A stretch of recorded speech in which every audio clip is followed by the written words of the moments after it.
नमस्कार, welcome to V home makers. हल्ली बाजारात 12ही महिने सगळ्या प्रकारच्या भाज्या मिळतातच. भारतातल्या असो किंवा दुसऱ्या देशातल्या. तर आज आपण एक वेगळी लाल मिरची, याचं फक्त लोणचं टाकण्यासाठी वापरलं जातं, ती आज आपण स्टफ मिरची म्हणजे भरलेल्या मिरच्या करूया. तर हिरव्या मिरच्यांचं केलं जातं, मी इथे लाल मिरच्यांचं करत आहे. इथे आपण ह्या मिरच्या छान धुवून घेतल्या आहे आणि पुसून पण घेतल्या आहे. याला आता आपण उभ्या चिरा मारून घेऊयात, असं उभं कापून घ्यायचं आहे. आणि यातलं सगळे बिया आपण काढून टाकूया. तर मिरच्या ह्या खूप तिखट नसतात.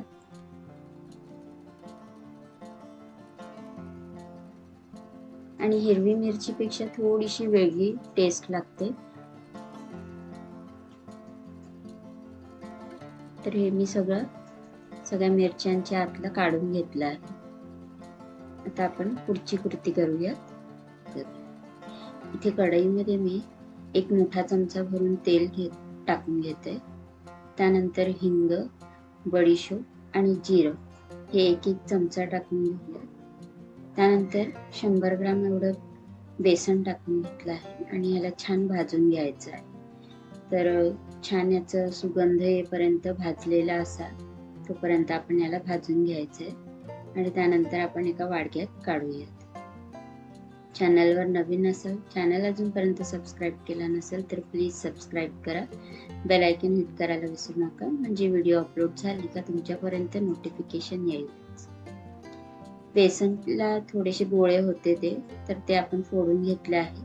त्यानंतर लाल तिखट, हळद आणि मीठ टाकून घेऊयात.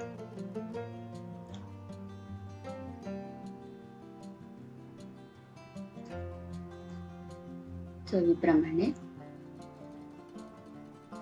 त्यानंतर पिठी साखर टाकून घेऊया. किचन किंग मसाला आणि आमचूरची पावडर टाकूया. सगळ्यात शेवटी आपण यामध्ये कोथिंबीर घालायची आहे. आणि त्यानंतर लिंबाचा रस. इथे मी 1 लिंबाचा रस टाकून घेत आहे.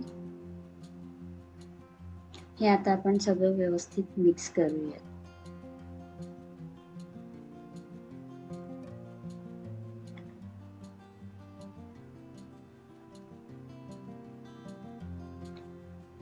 हातानेच मिक्स करून घेते, म्हणजे सगळे गोळे जे आहेत बेसनाचे ते व्यवस्थित फुटतील.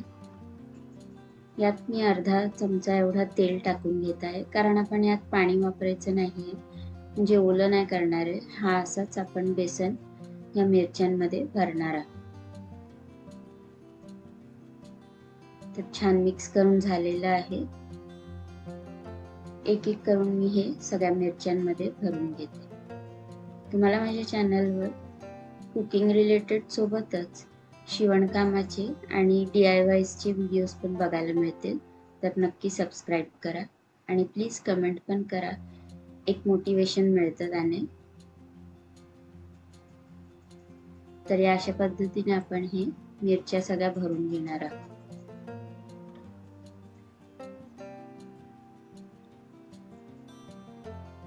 कुठली भाजी नसली तरीही एवढ्या मिरच्या पण जेवणासोबत असल्या तरीही छान लागतील.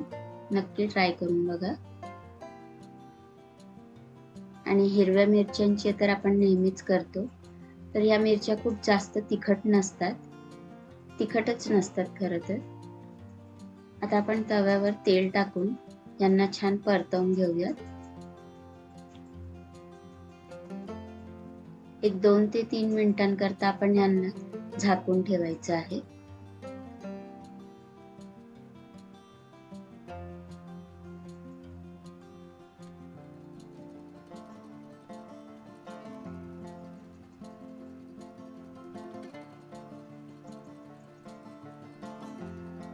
तर तव्यावर थोडे परतले का मग नंतर आपण झाकून घेऊया. अगदी 2 ते 3 मिनिटच झाकायचं आहे, म्हणजे थोडेसे मिरच्या सॉफ्ट होतील. तर इथे आपले हे भरलेल्या मिरच्या तयार झाल्या आहेत. व्हिडिओ कशी वाटली ती नक्की सांगा. रेसिपी नक्की एकदा ट्राय करून बघा. धन्यवाद.